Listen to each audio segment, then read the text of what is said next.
स्वर सुधा मंच पर प्रस्तुत है आधुनिक हिंदी साहित्य के जाने माने लेखक जयशंकर प्रसाद की कहानी ममता। रोहतास दुर्ग के प्रकोष्ठ में बैठी हुई युवती ममता शोण के तीक्ष्ण गंभीर प्रवाह को देख रही है। ममता विधवा थी। उसका यौवन शोण के समान ही उमड़ रहा था। मन में वेदना, मस्तक में आंधी, आंखों में पानी की बरसात लिए वह सुख के कंटक शयन में विकल थी। वह रोहतास दुर्गपति के मंत्री चूड़ामणि की अकेली दुहिता थी। फिर उसके लिए कुछ अभाव होना असंभव था, परंतु वह विधवा थी। हिंदू विधवा संसार में सबसे तुच्छ निराश्रय प्राणी है। तब उसकी विडंबना का कहाँ अंत था। चूड़ामणि ने चुपचाप उसके प्रकोष्ठ में प्रवेश किया। शोण के प्रवाह में, उसके कलनाद में अपना जीवन मिलाने में वह बेसुध थी। पिता का आना न जान सकी। चूड़ामणि व्यथित हो उठे। स्नेह पालिता पुत्री के लिए क्या करें, यह स्थिर न कर सकते थे। लौटकर बाहर चले गए। ऐसा प्राय होता, पर आज मंत्री के मन में बड़ी दुश्चिंता थी। पैर सीधे न पड़ते थे। एक पहर बीत जाने पर वे फिर ममता के पास आए। उस समय उनके पीछे 10 सेवक चांदी के बड़े थालों में कुछ लिए हुए खड़े थे। कितने ही मनुष्यों के पद शब्द सुन ममता ने घूम कर देखा। मंत्री ने सब थालों को रखने का संकेत किया। अनुचर थाल रखकर चले गए। ममता ने पूछा, यह क्या है पिताजी? तेरे लिए बेटी उपहार है, कहकर चूड़ामणि ने उसका आवरण उलट दिया। स्वर्ण का पीलापन उस सुनहली संध्या में विकीर्ण होने लगा। ममता चौंक उठी। इतना स्वर्ण, यह कहाँ से आया?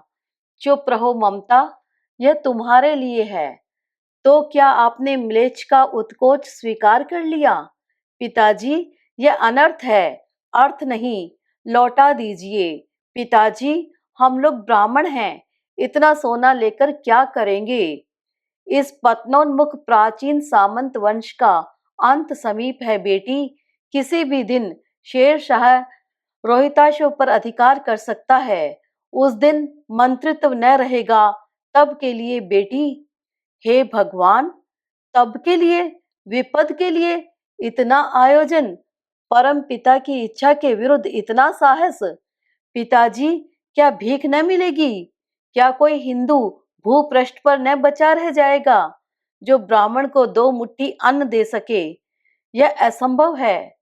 फेर दीजिए पिताजी, मैं कांप रही हूँ। इसकी चमक आंखों को अंधा बना रही है। मूर्ख है, कहकर चूड़ामणि चले गए। दूसरे दिन जब डोलियों का तांता भीतर आ रहा था, ब्राह्मण मंत्री चूड़ामणि का हृदय धक धक करने लगा।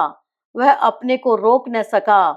उसने जाकर रोहिताश्व दुर्ग के तोरण पर डोलियों का आवरण खुलवाना चाहा। पठानों ने कहा, यह महिलाओं का अपमान करना है। बात बढ़ गई। तलवारें खींची। ब्राह्मण वहीं मारा गया और राजा रानी और कोष सब छली शेरशाह के हाथ पड़े। निकल गई ममता। डोली में भरे हुए पठान सैनिक दुर्ग भर में फैल गए, पर ममता न मिली। काशी के उत्तर धर्म चक्र विहार मौर्य और गुप्त सम्राटों की कीर्ति का खंडहर था। भग्न चूड़ा, तृणगुल्मों से ढकी हुई प्राचीर, ईंटों के ढेर में बिखरी हुई भारतीय शिल्प की विभूति ग्रीष्म की चंद्रिका में अपने को शीतल कर रही थी।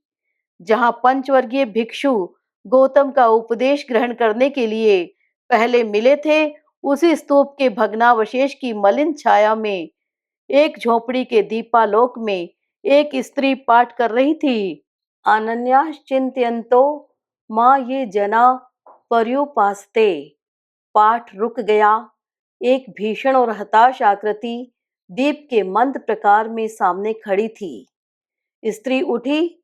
उसने कपाट बंद करना चाहा, परंतु उस व्यक्ति ने कहा, माता, मुझे आश्रय चाहिए। तुम कौन हो? स्त्री ने पूछा। मैं मुगल हूँ। चौसा युद्ध में शेरशाह से विपन्न होकर रक्षा चाहता हूँ। इस रात अब आगे चलने में असमर्थ हूँ। क्या शेरशाह से? स्त्री ने अपने होठ काट लिए। हाँ माता, परंतु तुम भी वैसे ही क्रूर हो। वही भीषण रक्त की प्यास, वही निष्ठुर प्रतिबिंब तुम्हारे मुख पर भी है। सैनिक, मेरी कुटी में स्थान नहीं है। जाओ कहीं दूसरा आश्रय खोज लो। गला सूख रहा है, साथी छूट गए हैं, अश्व गिर पड़ा है। इतना थका हुआ हूँ, इतना। कहते कहते वह व्यक्ति धम्म से बैठ गया और उसके सामने ब्रह्मांड घूमने लगा। स्त्री ने सोचा, यह विपत्ति कहाँ से आई? उसने जल दिया, मुगल के प्राणों की रक्षा हुई। वह सोचने लगी, ये सब विधर्मी दया के पात्र नहीं। मेरे पिता का वध करने वाले आतताई। घृणा से उसका मन विरक्त हो गया। स्वस्थ होकर मुगल ने कहा, माता, तो फिर मैं चला जाऊं? स्त्री विचार कर रही थी। मैं ब्राह्मणी हूँ, मुझे तो अपने धर्म अतिथि देव की उपासना का पालन करना चाहिए, परंतु यहाँ नहीं नहीं, ये सब विधर्मी दया के पात्र नहीं। परंतु यह दया तो नहीं, कर्तव्य करना है। तब मुगल अपनी तलवार टेक कर उठ खड़ा हुआ। ममता ने कहा, क्या आश्चर्य है कि तुम भी छल करो? ठहरो। छल नहीं, तब नहीं। स्त्री, जाता हूँ। तैमूर का वंशधर स्त्री से छल करेगा? जाता हूँ, भाग्य का खेल है। ममता ने मन में कहा, यहाँ कौन दुर्ग है? यही झोपड़ी न, जो चाहे ले ले। मुझे तो अपना कर्तव्य करना पड़ेगा। वह बाहर चली आई और मुगल से बोली, जाओ भीतर। थके हुए भयभीत पथिक, तुम चाहे कोई हो, मैं तुम्हें आश्रय देती हूँ। मैं ब्राह्मण कुमारी हूँ, सब अपना धर्म छोड़ दें तो मैं भी क्या छोड़ दूं? मुगल ने चंद्रमा के मंद प्रकाश में वह महिमा में मुखमंडल देखा। उसने मन ही मन नमस्कार किया। ममता पास की टूटी हुई दीवारों में चली गई। भीतर थके पथिक ने झोपड़ी में विश्राम किया। प्रभात में खंडहर की संधि से ममता ने देखा, सैकड़ों अश्वारोही उस प्रांत में घूम रहे हैं।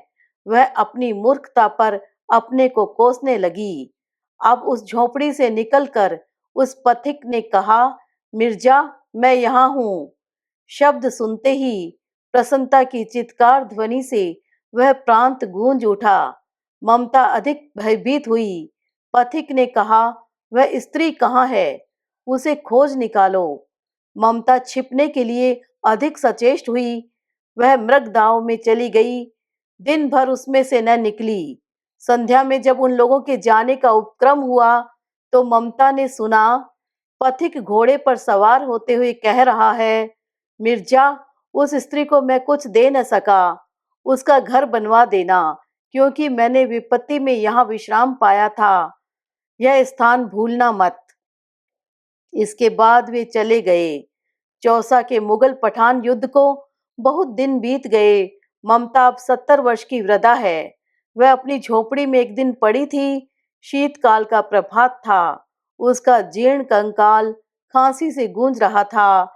ममता की सेवा के लिए गांव की 2-3 स्त्रियां उसे घेर कर बैठी थी, क्योंकि वह आजीवन सबसे सुख दुख की समभागिनी रही। ममता ने जल पीना चाहा। एक स्त्री ने सीपी से जल पिलाया। सहसा एक अश्वारोही उसी झोपड़ी के द्वार पर दिखाई पड़ा। वह अपनी धुन में कहने लगा, मिर्जा ने जो चित्र बनाकर दिया है वह तो इसी जगह का होना चाहिए। वह बुढ़िया मर गई होगी। अब किससे पूछूं कि एक दिन शहंशाह हुमायूं किस छप्पर के नीचे बैठे थे। यह घटना भी तो 47 वर्ष से ऊपर की हुई। ममता ने अपने विकल कानों से सुना। उसने पास की स्त्री से कहा, उसे बुलाओ। अश्वारोही पास आया। ममता ने रुक रुक कर कहा, मैं नहीं जानती कि वह शहंशाह था या साधारण मुगल, पर एक दिन इसी झोपड़ी के नीचे वह रहा। मैंने सुना था कि वह मेरा घर बनवाने की आज्ञा दे चुका था। भगवान ने सुन लिया। मैं आज इसे छोड़े जाती हूँ। अब तुम इसका मकान बनाओ या महल, मैं अपने चिर विश्राम गृह में जाती हूँ। वह अश्वारोही अवाक खड़ा था। बुढ़िया के प्राण पक्षी अनंत में उड़ गए। वहां एक अष्टकोण मंदिर बना और उस पर शिलालेख लगाया गया। सातों देश के नरेश हुमायूं ने एक दिन यहाँ विश्राम किया था। उनके पुत्र अकबर ने उनकी स्मृति में यह गगनचुंबी मंदिर बनवाया, पर उसमें ममता का कहीं नाम नहीं।